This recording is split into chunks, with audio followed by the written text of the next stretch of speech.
What's up, guys? Hi, Thumos. Welcome back. Hope you're feeling amazing. I just want to talk with you guys, maybe give you some updates. Also, just hear from you. I feel like I want to hear more about your life, and maybe even some things that you're dealing with. Maybe sometimes I can get out of touch, out of touch. Being on the old interweb with what's going on in your life. Seeing different perspectives, different people. I just want to hear about you, man. I want to hear which maybe you're dealing with, maybe some topics you'd like me to talk about. Life is good. I think if you keep going, you wake up, you make yourself a giant cup of coffee, you throw it back, start to feel the depression maybe leave you for a little bit. You realize I'm a man. Okay, I'm a man. You're fighting a war, spiritual war. You're kind of going against things that you weren't prepared for. You were not prepared for. The inundation of social media, news. Everyone used to say, everyone in the self-improvement sphere was like, hey, don't watch news, don't watch news. News is bad for you. Spikes your cortisol, makes you focus on the wrong things. You go on Instagram, your favorite red pill tweets, people on Instagram, Twitter, Facebook, whatever you're using, but don't eat seed oils, don't vape. Vaping causes this. Oh my God, eat liver. Oh, people talking about walk on the bare grass. Everyone's telling you it's like watching the news, man. It's like the us versus them, the left, these libtards, the right. It's like, that is the freaking news, man. That's worse than news. How many times do you freaking need to be told, don't eat seed oils? Like 100 times you need to see that all the time when you go on your Instagram. It's like the news. But anyways, I just know it's easy to get into a mental space that isn't that great. But at the end of the day, you got to be real with yourself. Realize you're a man. You're here to do the work of a man. And you're going to get up day after day, put your boots on, drink your coffee, and get to work. And face it head on. And that's what being a man is. What else is there? What else is there? In every single one of us, it's waking up to the day, taking that risk, and going after things, that we find will bring us joy. And I think that is what masculinity is. That is what being a man is stepping up to risk. Stepping up, man. Here's a few things I was thinking of. There's a jiu-jitsu competition coming up. I've done several. I was like, I don't need to do it, but why not? Like, it's uncomfortable. I need to train. I need to be in battle. I need to go in there. And I need to do it. Like, it's coming up. Let's sign up for it. Let's do it. Right? Why try to make life so comfortable? Why did it try to make life so convenient? And the ground beneath my feet warm and comfortable, and I have all these blankets and these pillows for what? For what? That's not what masculinity, being a man, testosterone is to strive for something. It's to have that childlike wonder of the world, of conquest and adventure. And you can set out, and you can start to create, and you start to push, and you start to mold and shape the world how you want it to be. You don't have to accept the status quo. You don't have to accept limitations. It's all in your mind. It really is all in your mind. And I think it gets easier to sort of wipe out. You wipe out limitations the more that you push, the more that you get a bit uncomfortable. Stop trying to make yourself so secure. I think that's the death of a lot of men in masculinity. Is everyone trying to make themselves so secure. You eliminate risk. You eliminate the extreme amounts of, you could say, opportunities that randomness presents to the individual. Randomness. And chaos. You eliminate that. It's like everyone is trying to eliminate randomness in their life. Instead of letting the body confront randomness and sort of dance within that randomness.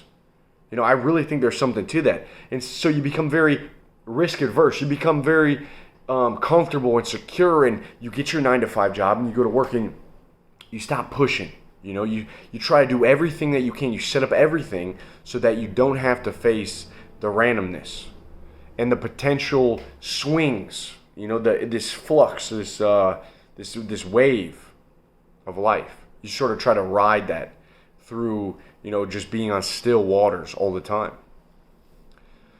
So, there's something to that. Something to that. I'm reading a great book. It's called Antifragile by Nicholas Taleb, Lebanese author. I like him. He's cocky. He's kind of in your face, kind of not afraid to call out BS when he sees it.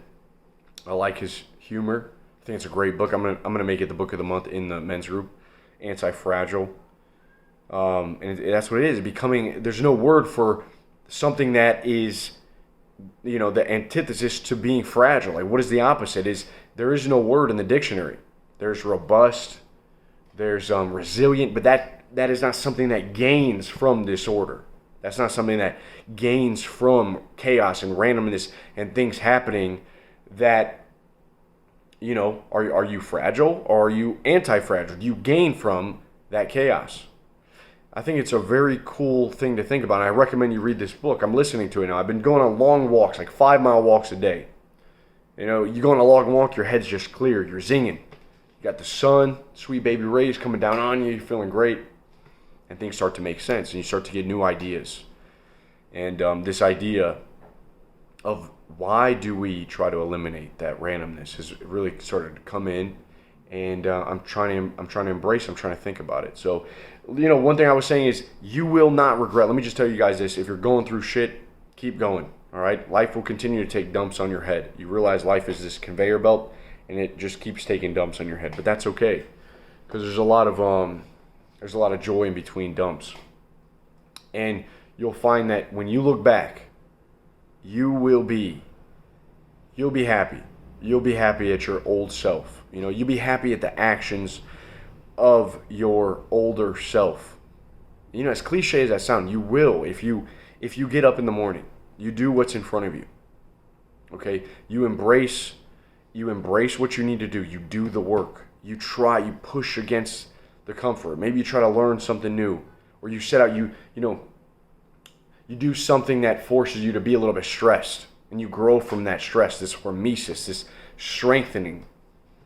When you encounter stressful circumstances, you move out for the first time, or maybe you sign up for a new class, or you give a public speech, or whatever it is. You make a video, you just gotta start throwing shit at the wall. You start throwing shit at the wall like an author that doesn't know what he's gonna write next, but he just starts throwing shit at the wall and he sees what sticks. It's kind of what you got to do, and you will not regret. You will regret if you're a dumbass and you get caught up in drugs. You get caught up with the wrong people, you don't honor your body and your health, you will regret that. You will regret wasting time in too much virtual worlds. You will regret not building good connections, but you'll never regret like really trying new things. And you'll never regret approaching the girl. Like, you can get over the rejection. The rejection is easy. It leaves you because then you're just like, at least I did it. At least I scooped my damn nuts. But a lot of times, you might pass up those girls, and now it becomes a loop that you get stuck in. Right? It becomes this loop that you get stuck in, and now you start to see girls and you just don't approach them because that's your norm. So you want to not make that your norm. So that's what I'm saying, man. It's like, you're not going to regret it. You're not going to regret what you do now.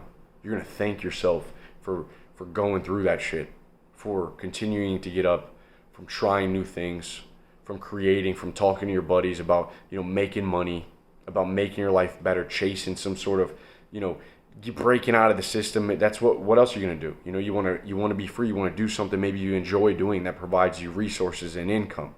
You want to maybe change where you live. Maybe you want to move out of your parents' house. You want to live your life. That's the boy inside of you, that young prince that wants to wake up. He doesn't want to become a slave.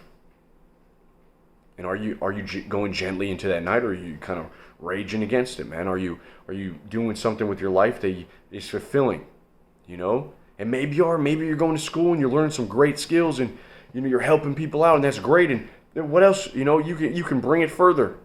I think as we go along, it's easy to get trapped. We got these golden handcuffs. We accept, we get secure, and we have these golden handcuffs, man. So just remember that, because I found that to be a truth in my life, is that I'm very thankful for that young Elisha. I'm thankful, it sounds cliche, but I'm thankful for it, man. And I was going through some shit, dude. I was going through some mental things, some mental battles, but I got up, tried to have some gratitude. Thank you, God. Went through my little atheist phase. Still try to have some gratitude, and you just get up. You never regret. You never regret getting up. You never regret the perseverance and the trying, and the days you go to the gym when you don't feel like it. You never regret it. You never regret making someone else's day better, being a little bit kind, even when you don't feel joy in your life, making someone's day a bit more joyful. You're never going to look back and say, man, you're going to look at these days as a collection of memories that have built you, that you've built upon. And you look back at it and you're very thankful. And that, I'm just telling you that, guys, that you take each day at a time, you have some gratitude. You center yourself, don't be so reactive. I've noticed a lot of people are reactive in life. They get up, and from the moment they get up, they're reacting. You want to get up, you want to have a centeredness, a grounding, you want to connect and feel peace, and then go with that peace. And then you create and you react to the feedback and to the things that you're creating. But too many people are just reacting to things they haven't even created. They're consuming the news and they're getting stressed out. It's no way to live. It's just a little message, man. Let me know what you guys are dealing with. I'm gonna end this video here, and I really want to go into some maybe topics that you're dealing with personally in your life. So hit me up in the comments down below or in the group, and I'll talk to you soon. Have a blessed day. Peace.